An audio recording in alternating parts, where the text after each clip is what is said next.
30 মনের জায়গায় 15 মন দিয়েছেন, আলহামদুলিল্লাহ, আমার কোনো অসুবিধা নাই। আল্লাহ তাআলা আমাকে 15 মন দান করেছেন, এগুলোর উপরে আমি শুকরিয়া আদায় করি।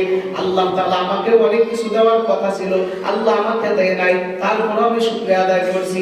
আল্লাহ আমাকে যেগুলো দেওয়ার কথা ছিল এর মধ্যে আল্লাহ অল্প দিয়েছেন, তাও আলহামদুলিল্লাহ।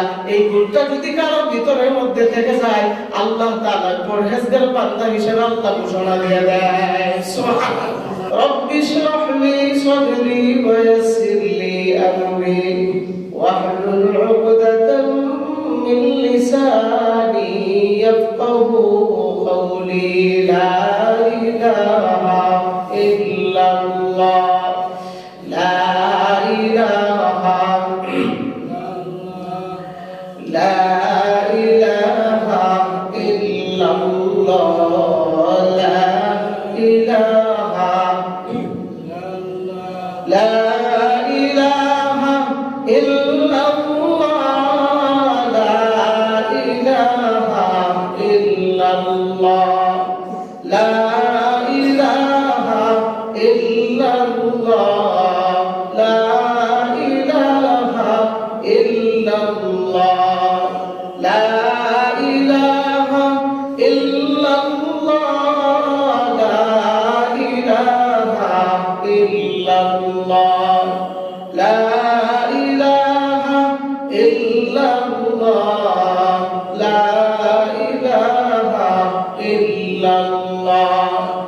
লা ইলাহা ইল্লাল্লাহ, লা ইলাহা ইল্লাল্লাহ, লা ইলাহা ইল্লাল্লাহ, মুহাম্মাদুর রাসূলুল্লাহ সাল্লাল্লাহু। আলহামদুলিল্লাহ, আল্লাহ পাক রব্বুল আলামিনের দরবারে লাখ কোটি শুকর ও সুজুদ যে মহান দয়াময় রব্বুল আলামিন আপনি আমাদেরকে শাবান মাসের প্রথম জুমায় আল্লাহ পাক রব্বুল আলামিন আমাদেরকে মসজিদে আসার তৌফিক দান করেছেন।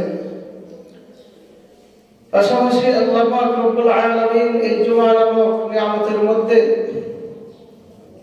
হাজির হইয়া আল্লাহর দরবারে সাড়া দেওয়ার তৌফিক দান করেছেন। এই জন্য ওই মহান রব্বে কাবার দরবারে আমরা কালিমাতুশ শুকর আদায় করছি। আলহামদুলিল্লাহ। এখন না এখন আল্লাহ পাক রব্বুল আলামিন আপনি আমাদেরকে দুনিয়াতে পাঠাইছেন একমাত্র আল্লাহ তাআলার গোলামি করার জন্য। আল্লাহ তাআলার গোলামি করতে গিয়ে আমাদের যা যা কিছু প্রয়োজন আল্লাহ তাআলা সব কিছু ব্যবস্থা করে দিয়েছেন। এখন আমাদের কর্তব্য হলো আল্লাহর গোলামি করতে গিয়ে যে কিছু পেয়ে গেলাম, যা কিছু পাইলাম, সঠিকভাবে আল্লাহ তাআলার গোলামিগুলা আল্লাহর নিয়ামত দিয়ে আদায় করা।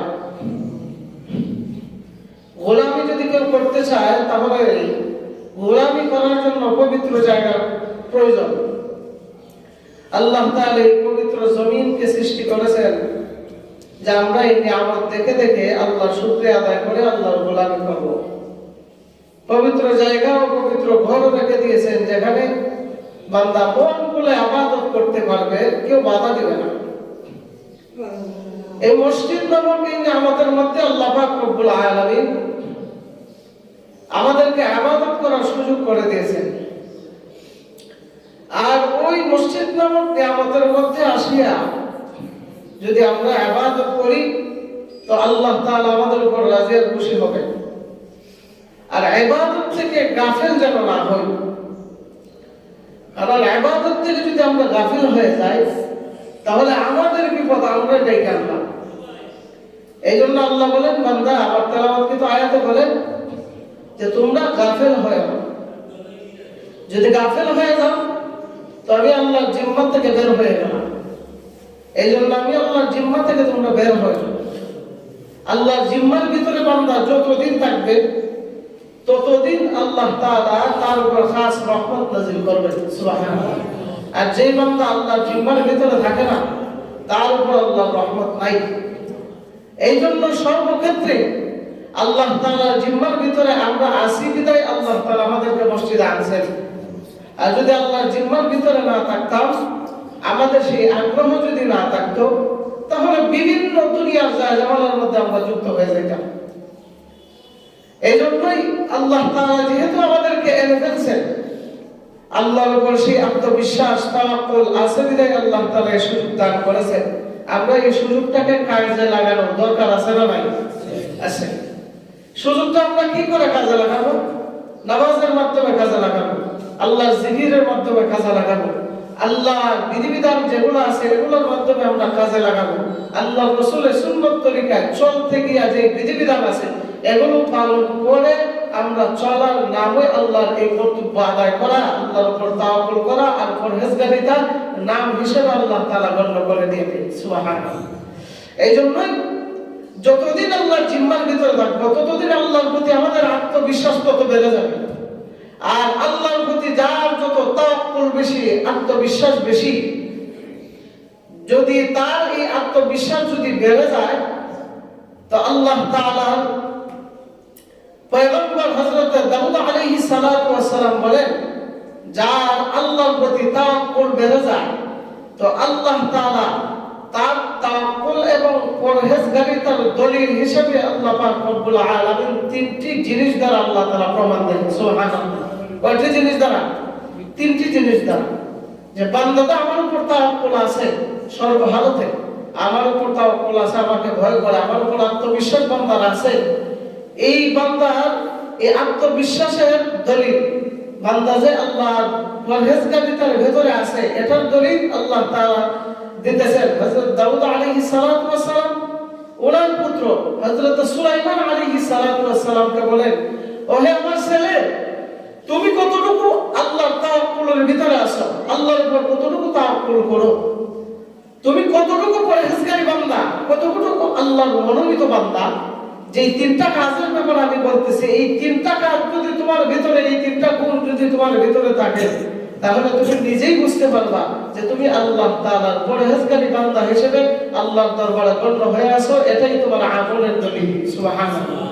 নাম্বার 1, হযরত দাউদ আলাইহিস সালাতু ওয়াস সালাম ওনার ছেলে হযরত সুলাইমান আলাইহিস সালাতু ওয়াস সালামকে বলেন, বাবা আমার শুনে রাখো, 1 নম্বর হলো যা পাইনি সে ব্যাপারে সুন্দরভাবে যদি বান্দা তাওয়াক্কুল করে, তাওয়াক্কুল করার কারণে আল্লাহ পাক রব্বুল আলামিন ওই বান্দা যে পরহেজগার বান্দা, তাওয়াক্কুল ওয়ালা বান্দা, আমি আল্লাহ পাক রব্বুল আলামিন তার এই গুণটা তার ভিতরে থাকার কারণে তাকে পরহেজগারী বান্দা হিসেবে দলিল দিয়ে দিলাম। সুবহানাল্লাহ।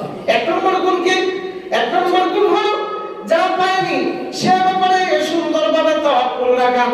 বান্দা জমিন ফসল ফলাইছে, ফসল ফলানোর মধ্যে সে প্রত্যেক বছর এই ফসল, এই জমিন থেকে ফসল উৎপন্ন করে 20 মণ ধান। কয় মণ ধান জুড়ে বলেন? 20 মণ ধান। বলেন তো এমন বছর হয় কিনা যেখানের মধ্যে 20 মণ ধান হওয়ার কথা সেখানের মধ্যে 15 মণ ধান হয়েছে, এমন হয় কি হয় না? হয়। ওই সময় বান্দা যদি বলে কোনো অসুবিধা নাই, ধান তো ফসল তো আল্লাহ দেন, আমি তো লাগাইনি মাত্র, আমি লাগাই দেই, বাকি উৎপন্ন করে কে? আরো জোরে বলেন, কে উৎপন্ন করে? বান্দা যদি বলে আমি তো জমিনের মধ্যে চারা রোপণ করি, বাকি উৎপন্ন করে আমার আল্লাহ, আমার টার্গেট ছিল আমার আল্লাহ আমাকে ওই জায়গার মধ্যে 20 মণ দান দিবে, কিন্তু আল্লাহ 15 মণ দিবেন, আলহামদুলিল্লাহ, আমার কোনো চিন্তার কারণ নাই। আগামী বছর যদি করি আল্লাহ তাআলা এর চেয়ে ডাবল দিতে পারে কি পারে না? এই চিন্তাধারা যদি কোনো বান্দার ভিতরে ঢুকে যায় যে যা পেয়েছি, যেগুলো পাওয়ার আশা ছিল এর মধ্যে পরিপূর্ণ পায় নাই, তবে যতটুকু পাইছে এতটুকুর উপর যদি বান্দা তাওয়াক্কুল করে আল্লাহর উপরে যদি শুকরিয়া আদায় করে, আল্লাহ তাআলা বলেন, আল্লাহ তাআলার প্রিয় বান্দা হযরত দাউদ পয়গম্বর বলেন, ও সুলাইমান পয়গম্বর, ও আমার ছেলে, কোন বান্দা যদি এই গুণটা যদি অর্জন করে আর এতটুকু তাওয়াক্কুল নিয়ে যদি তার ভিতরে যদি মন মানসিকতা রাখে, আল্লাহ তাআলা ওই বান্দাকে পরহেজগার বান্দা হিসেবে তাকে দলিল দিয়ে দেন। সুবহানাল্লাহ। পরহেজগার বান্দা হিসেবে ঘোষণা দেন। হে আমার ছেলে, 2 নম্বর গুণ হলো যা পেয়েছে তা নিয়ে সুন্দরভাবে সন্তুষ্ট থাকা। যা পেয়েছে তা নিয়ে যদি কোনো বান্দা 3 নম্বর গুণ হলো যে যা পাওয়ার পর নষ্ট হয়ে গেছে সেই বিষয় সুন্দরভাবে ধৈর্য ধারণ করা।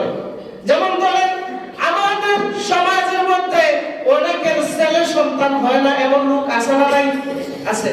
অনেকের ছেলে সন্তান হয় না, কিন্তু সে বিবাহ করার পর থেকে নিয়ে যতটুকু তার বার্ধক্যের কাতারে চলে আসছে, তার একটা বড় একটা আশা, আমার একটা সন্তান আদি হওয়া, কিন্তু আল্লাহ দেন নাই। কিন্তু ওই সময় যদি বান্দা সূর্য শুকরিয়া আদায় করে, সন্তান দেওয়ার মালিক আমার আল্লাহ, নেওয়ার মালিক আমার আল্লাহ, সন্তান আমাকে দেয় নাই, আলহামদুলিল্লাহ, এর উপরে আমি ধৈর্য ধারণ করলাম, সবর করলাম, হয়তো সন্তান না দেওয়াটাই আমার জন্য মঙ্গল। এই চিন্তাধারা যদি কারো বা কোনো বান্দার ভিতরে যদি ঢুকে যায়, আল্লাহ তাআলা বলেন পরহেজগারী বান্দা হিসেবে আমি তার দলিল দিয়ে দিলাম। সুবহানাল্লাহ। এই জন্য আমরা যা পাই নাই তা নিয়ে এত আফসোস করার দরকার নাই। আপনি যেগুলো আশা করছিলেন ওইগুলো আল্লাহ দেন নাই, মানে এর ভিতরে মঙ্গল আছে। যদি আপনাকে আল্লাহ দিত, এর কারণে হয়তো আপনি কোনো মুসিবত করতেন, মুসিবত না করার কারণে আল্লাহ খুশি হয়ে এটা আপনাকে দেয় না। সুবহানাল্লাহ। এই জন্য আল্লাহর উপর অসন্তুষ্ট থাকা যাবে না। ফুললি ফুল আল্লাহর উপর তাওয়াক্কুল থাকা যাবে, তাওয়াক্কুল থাকা লাগবে।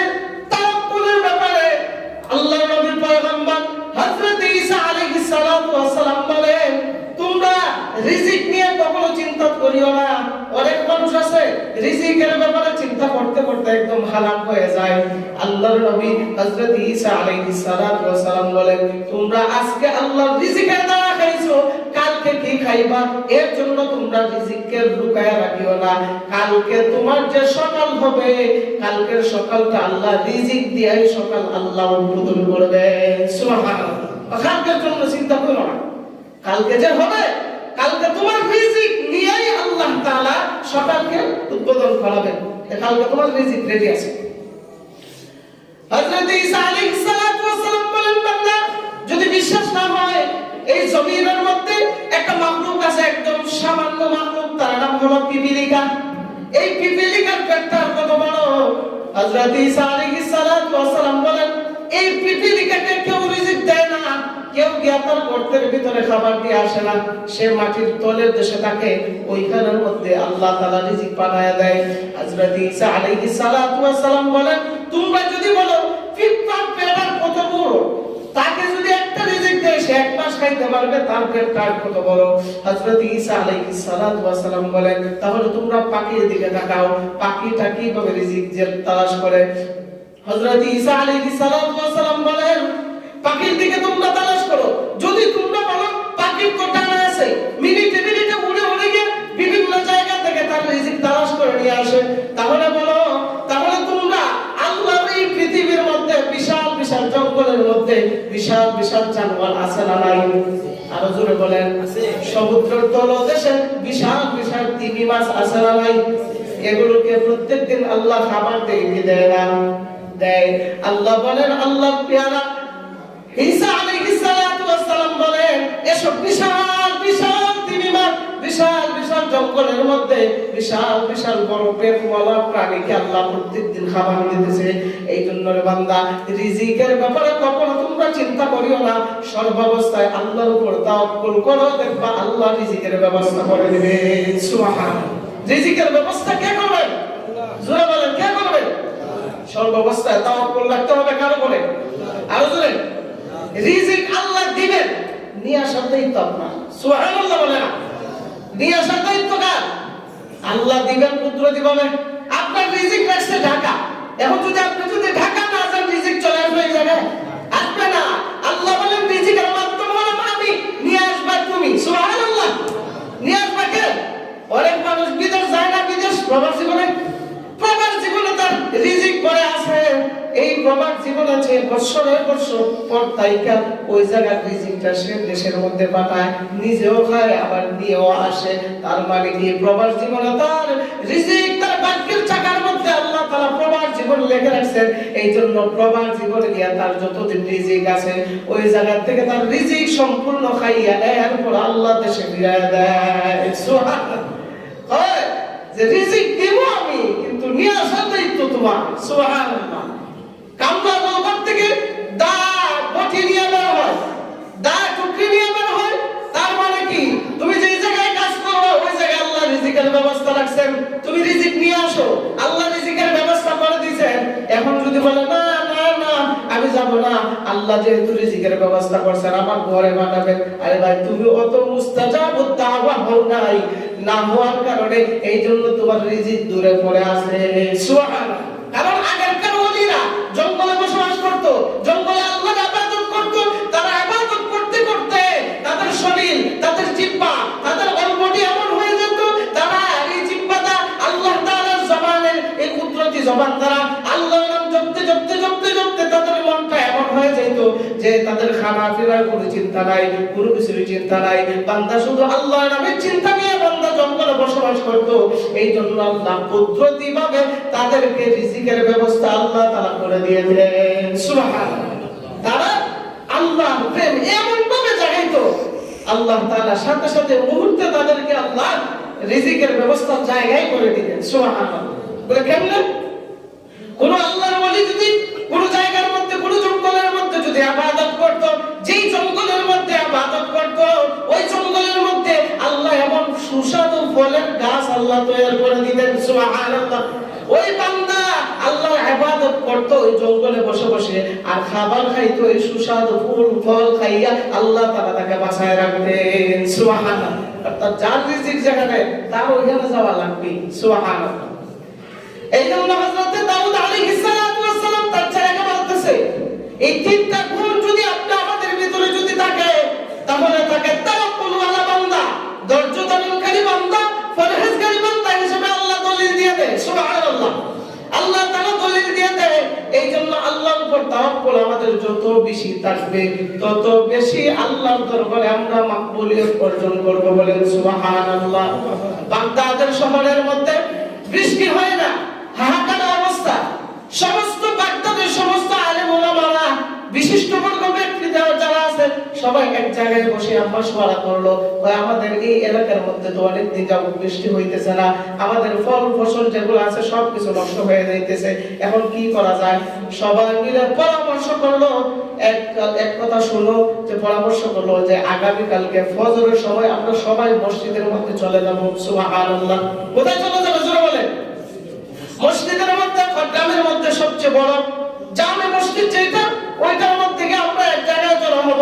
সবাই বললো মসজিদে কেন যাবো? যে কোনো জায়গায় তো দেখা যায়, না না, মসজিদের মধ্যে গেলে আল্লাহর প্রতি মহব্বত করে না। সুবহানাল্লাহ। কারণ যার কলবটা মসজিদের ভিতরে সব সময় ঝুঁকায় থাকে, ওই মসজিদের সঙ্গে হাসরের ময়দানে ওই মসজিদের সঙ্গে বান্দার দেখা হবে। সুবহানাল্লাহ। হাসরের ময়দানে এই মসজিদের সাথে মহব্বত থাকার কারণে আল্লাহ তাআলা তাকে হাসরের ময়দানে আরশের ছায়াতলে স্থান দিবেন। সুবহানাল্লাহ। তখন বলল যে আমরা সবাই মসজিদে যাব। মসজিদে গিয়ে কি করব? ফজরের পর থেকে আমরা আল্লাহর কাছে দোয়া করতে শুরু করব। যে যেমনি পারেন আল্লাহর কাছে দোয়া করবেন, অবশ্যই আল্লাহ একটা উত্তম ফয়সালা দিয়ে দিবেন। সবাই মিলে যখন এই বাগদাদের বড় এক মসজিদের মধ্যে সবাই গেল, ইয়া ফজরের নামাজ সবাই জামাতের সহিত আদায় করলো। জামাতের সহিত আদায় করিয়া সবাই যে যেমনি পারে আল্লাহর দরবার হাত তুলেছে। সুবহানাল্লাহ বলেন। ওই মসজিদের মধ্যে উপস্থিত ছিলেন মালিক ইবনে দিনার রাহমাতুল্লাহি আলাইহি। সুবহানাল্লাহ বলেন। যখন বিখ্যাত আল্লাহর ওলি মালিক ইবনে দিনার রাহমাতুল্লাহি আলাইহি বলেন, আমি এই মসজিদের মধ্যে উপস্থিত ছিলাম, আমি দেখলাম সমস্ত মানুষগুলো আসিয়া সবাই কান্নাকাটি করতেছে, অজস্র পানি জড়াইতেছে, আল্লাহর দরবারে কান্নাকাটি করতেছে। 1 ঘন্টা নয়, 2 ঘন্টা নয়, 3 ঘন্টা নয়, তারা বাদাল ফজর থেকে একদম এশা পর্যন্ত তারা কান্নাকাটি করেছে। সুবহানাল্লাহ। কিন্তু আল্লাহর কি কুদরতি কারিশমা, এশা পর্যন্ত তারা কান্নাকাটি করিয়া যখন দেখে আর বৃষ্টি হয় না, অবশেষে সবাই মাশওয়ারা করে সবাই বাড়িতে চলে গেছে। সুবহানাল্লাহ। আর সবাই গিয়ে কান্নাকাটি শুরু করে দিয়েছে। ওই এত কান্নাকাটি করলাম, না জানি আমরা কত গুনাহগার হয়ে গেলাম, আল্লাহ আমাদেরকে বৃষ্টি দেন না।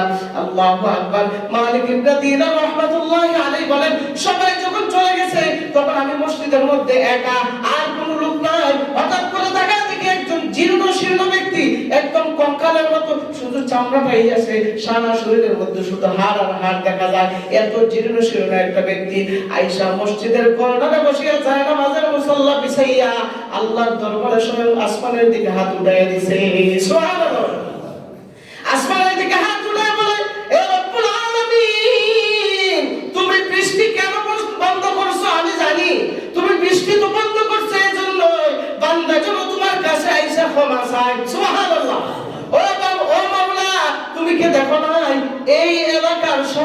মানুষগুলা ফজর থেকে এশা পর্যন্ত কান্নাকাটি করেছে, সমস্ত মানুষগুলা চোখের পানি এই জায়গার মধ্যে জড়াইছে। ও মাওলা, এরপর তুমি বৃষ্টি দাও নাই কেন? তুমি বৃষ্টি দাও নাই। আমি এই মুসাফির মানুষ, আমি এই গোলাম একজন মানুষ, আমি এই মুহূর্তে তোমার কাছে দোয়া করতেছি, এই মুহূর্তে তুমি বৃষ্টি তুমি দান করবা। সুবহানাল্লাহ। ওই ব্যক্তিটা হযরত মালিক ইবনে দিনার বলেন, আমি তো অবাক হয়ে গেলাম, এতক্ষণ বৃষ্টি হয় না। ওই ব্যক্তি যখন বলছে এখন বৃষ্টি দিবা, আল্লাহর কসম করে বলি হে বিশ্ব জগতের মানুষ, এই কথা বলার সাথে সাথে বৃষ্টি শুরু হয়ে গেছে। সুবহানাল্লাহ। এমন বৃষ্টি শুরু হয়ে গেছে, আমি মসজিদ থেকে বের হতে পারি না, ওই বান্দা বের হতে পারে না। পরিশেষে ওই বান্দা বৃষ্টির মধ্যে বের হয়ে গেছে, আমি তো ওই বান্দাকে দেখিয়া পাগল পাড়া হয়ে গেলাম। এতগুলো মানুষ কান্নাকাটি করলো, এরপরও বৃষ্টি হয় নাই। কিন্তু দেখা যায় সে এমন কি বললো, বলার সাথে সাথে আল্লাহ বৃষ্টি দিয়ে দিয়েছেন। হযরত মালিক ইবনে দিনার বলেন, আমি তাকে ফলো করতে করতে সে কোথায় যায় আমি তার গন্তব্য খুঁজে বের করলাম, গিয়ে দেখলাম বিশাল এক রাজপ্রাসাদের ভিতরে সে ঢুকছে। সুবহানাল্লাহ। গিয়া দেখি একটা কর্নারের মধ্যে জীর্ণ শীর্ণ এই ব্যক্তি কর্নারের মধ্যে বসিয়া বসিয়া সে আল্লাহর নাম জিকির করতেছে। সুবহানাল্লাহ। জিকির করতেছে।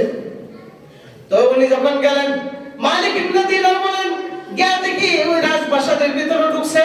ঢুকার পরে আমি রাজপ্রাসাদের মালিক যিনি ওনাকে বললাম, উনি আপনার কি হন? সে তো আমার কিনা গোলাম।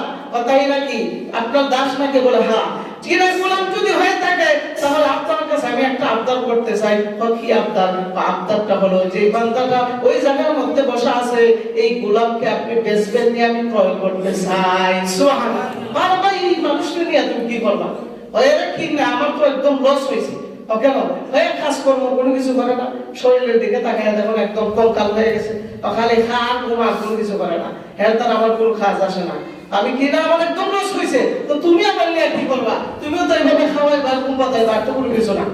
আপনি কি বেচবেন? হ্যাঁ বিক্রি করবো। বলেন তার মূল্য, আমি তাকে এই মুহূর্তে ক্রয় করতে চাই। সে যে অবস্থায় থাকুক, যে হালতে থাকে, ওই হালতে আমি তাকে ক্রয় করতে চাই। এই হলো মূল্য, তুমি এই কিনে নাও। তিনি কিনা তাকে বের করে আনলেন। আনার পরে বলতেছেন, মালিক ইবনে দিনার রাহমাতুল্লাহি আলাইহি কিনার পরে ওই ব্যক্তিকে বলতেছেন, চলে আসো আমার সাথে, তোমাকে আমি ক্রয় করে ফেলছি। ভাই আমাকে কেন ক্রয় করলেন? আমার দ্বারা তো কোনো কাজ হবে না। এতদিন তো এই যে মালিকের বাড়িতে পড়ে আছি, এই মালিকের কোনো কাজ করবো আমি করতে পারতেছি না। তখন মালিক ইবনে দিনার বলেন, ও ভাই, দুনিয়ার কোনো সম্পদের জন্য তোমাকে আমি ক্রয় করি না, আমি এই জন্য করেছি যে তোমার তাআল্লুকটা আল্লাহর সঙ্গে কেমন, এই জন্য তোমাকে ক্রয় করছি। সুবহানাল্লাহ। আমি আবার কি করলাম? কি করলাম মানে তুমি আগে আমাকে এই কথাটা বলো, না হয় আমার ভিতরে সান্ত্বনা হইতেছে না। ফজর থেকে নিয়ে এসে পর্যন্ত এতগুলো মানুষ মসজিদের ভিতরে কান্নাকাটি করছে, কোনোদিন বৃষ্টি হয় নাই। এইভাবে কান্নাকাটি করার পরে ঘন্টার ঘন্টা চলে গেছে, বৃষ্টি হয় নাই। তুমি কি এমন দোয়া করলা? দোয়া করার কারণে আল্লাহ তাআলা সাথে সাথে বৃষ্টি দিতে বাধ্য হয়েছে। সুবহানাল্লাহ বলেন। কি দোয়া করলাম মানে বলাই লাগবে? হ্যাঁ বলা লাগবে। তাহলে শুনেন, আমি হলাম মুস্তাজাবুদ দাওয়া। সুবহানাল্লাহ বলেন। মুস্তাজাবুদ দাওয়া কাকে বলে? যে ব্যক্তি আল্লাহর দরবারে হাত তুলতে দেরি, আল্লাহ দোয়া কবুল করতে দেরি না। সুবহানাল্লাহ। তুমি মুস্তাজাবুদ দাওয়া কি করে হইলা? কি করে হইলাম যদি শুনেন, আসলে আল্লাহ তাআলার দরবারে আল্লাহ তাআলার পক্ষ থেকে বান্দার উপর যে নিয়ামত দান করে, এই নিয়ামতের উপর খুব বেশি শুকরিয়া আদায় আমার। আর আল্লাহ যে আমাকে দুনিয়াতে বাঁচায় রাখছেন, আল্লাহর উপর তাওয়াক্কুলটা আমার খুব বেশি। এক পর্যায়ে তাওয়াক্কুল করতে করতে, আল্লাহর সাথে সম্পর্ক করতে করতে আল্লাহ তাআলা বলেন, মাল্লাহুল মাওলা ফালাহুল কুল। যেই বান্দা আল্লাহর হয়ে যায়, আমার আল্লাহ ওই বান্দার হয়ে যায়। সুবহানাল্লাহ। আমি আল্লাহর সঙ্গে এমন একটা সম্পর্ক করেছি, গিয়া বলছি আল্লাহ সারা দিন মানুষ কান্নাকাটি করেছে, বৃষ্টি দেওয়ার জন্য আপনি দেন নাই। কেন আপনি দেন নাই? আপনি এক কাজ করেন, আপনি মুসা নবীর দোয়া কবুল করেছেন, তুর পাহাড়ের মধ্যে আপনি সঙ্গে কথা বলছেন, আমিও আপনার সঙ্গে কথা বলতেছি। মুসাকে যদি আপনি দিতে পারেন তুর পাহাড়ের মধ্যে পবিত্র জায়গা, আমিও পবিত্র জায়গা মসজিদে বসে আপনার কাছে কান্নাকাটি করতেছি, আপনার কাছে আবদার করতেছি। মুসা নবীর পবিত্র জায়গায় যদি আপনার কাছে বলে, যদি আপনার সঙ্গে কথা বলতে পারে, প্রত্যেকটা দিতে পারে, আমিও আল্লাহ তোমার ঘর পবিত্র জায়গায় বসিয়া তোমার কাছেও চাইতেছি। তোমার কাছে আমার কাপড় আছে, আত্মবিশ্বাস আছে। এই মুহূর্তে তুমি কুদরত রহমতি বরকতি বৃষ্টি দিয়া এই মুহূর্তে তুমি জমিন ভিজায়া দাও। সুবহানাল্লাহ। ওই দোয়া যখন করছি আল্লাহ স্বয়ং কবুল করে নিয়েছেন। কবুল করার সাথে সাথে সঙ্গে সঙ্গে বৃষ্টি শুরু হয়ে গেছে। সুবহানাল্লাহ। তো আপনার যদি আমার যদি আল্লাহর উপর তাওয়াক্কুল এবং আস্থা বিশ্বাস যদি আপনি আমাদের ভিতরে থাকে, তো আল্লাহ তাআলা কেন আপনি আমাদেরকে দিবেন না? অবশ্যই দিবেন। আল্লাহ তাআলা তো হযরত ফুজাইল ইবনে ইয়াজ রাহমাতুল্লাহি আলাইহি বলেন যে মানুষ প্রকৃত মানুষ দুই ধরনের। কয় ধরনের জন্য বলেন? প্রকৃত মানুষ যারা আছে তাদেরকে আল্লাহ দুই প্রকার মানুষকে আল্লাহ ভালোবাসেন। কয় প্রকার জন্য বলেন? দুই ধরনের মানুষকে আল্লাহ ভালোবাসেন। যারা একমাত্র শুধু আল্লাহকে ভালোবাসে, আল্লাহকে ছাড়া কোনো কিছুই বোঝে না, তাদেরকে আল্লাহ ভালোবাসেন। দুই নম্বর হলো যে সমস্ত বান্দারা সর্বক্ষেত্রে কোনো মাখলুকের গোলামি, কোনো মাখলুকের দিকে মুখাপেক্ষি না হইয়া, কোনো মাখলুকের কাছে না চাইয়া স্বয়ং আল্লাহর কাছে চায়, আল্লাহ বলেন ওই সমস্ত বান্দাদেরকে আমি মাওলা, আমি ভালোবাসি। সুবহানাল্লাহ। এই জন্য চাইতে হলে কার কাছে চাইতে হবে? আরো জোরে বলেন। আরে ভাই, দুনিয়ার মানুষের কাছে চাইলে মানুষ বেজার হয়। মানুষ বেজার হয়। একবার দিবে, দুইবার দিবে, তিনবার দিবে, এরপরে বললে ভাই তুমি খালি আমারে গেছো, আর কেউ তাহলে যেতে পারো না, আর কাছে যাও না কেন? কেন? কারণ দুনিয়াতে আল্লাহ তাআলা যে সমস্ত বান্দারা মানুষদেরকে দান খয়রাত করে, তাদের কাছে আল্লাহর নিয়ামত সীমিত। তাদের কাছে আল্লাহর নিয়ামত সীমিত, অল্প। আর আমার আল্লাহর কাছে অসীম নিয়ামত। সুবহানাল্লাহ। বলে আমার আল্লাহর কাছে অসীম। এজন্য আল্লাহর কাছে চাইলে আল্লাহ খুশি হয়, আর না চাইলে আল্লাহ বেজার হয়। আর দুনিয়ার মানুষের কাছে চাইলে বেজার হয়, না চাইলে খুশি হয়। বলেন নাউযুবিল্লাহ। এই জন্য চাইতে হবে কার কাছে? আর যারা বলেন কার কাছে? সামনে একটা ফজিলতময় রাত আছে, এই রাতে যদি আল্লাহর কাছে চাইতে পারেন, তো আপনি আমার ভাগ্যের ভিতরে যা চাইবেন আল্লাহ তাই দিয়ে দিবেন। সুবহানাল্লাহ। এটা দেওয়ার না, এটা হলো আল্লাহর দেওয়ার না, আর আমরা নেওয়ার না। দেখা যাবে কেনা কতটুকু দিতে পারেন, আল্লাহ কতটুকু দিতে পারে। ইবাদত করবেন তো ইনশাআল্লাহ? আলোচনা বলেন করবেন তো ইনশাআল্লাহ? আল্লাহ তাআলা সবার ইবাদত কবুল করুক। সবাই বলি আমিন। আল্লাহ তাআলা মরণ পর্যন্ত আল্লাহর উপর তাওয়াক্কুল রেখে, আত্মবিশ্বাস রেখে, আল্লাহর উপর তাওয়াক্কুল রেখে ইখলাসিয়ত অন্তরের মধ্যে রেখে চলার মতো তৌফিক দান করুক। সবাই বলি আমিন। ওয়া আখির দাওয়ানা আলহামদুলিল্লাহি রাব্বিল আলামিন।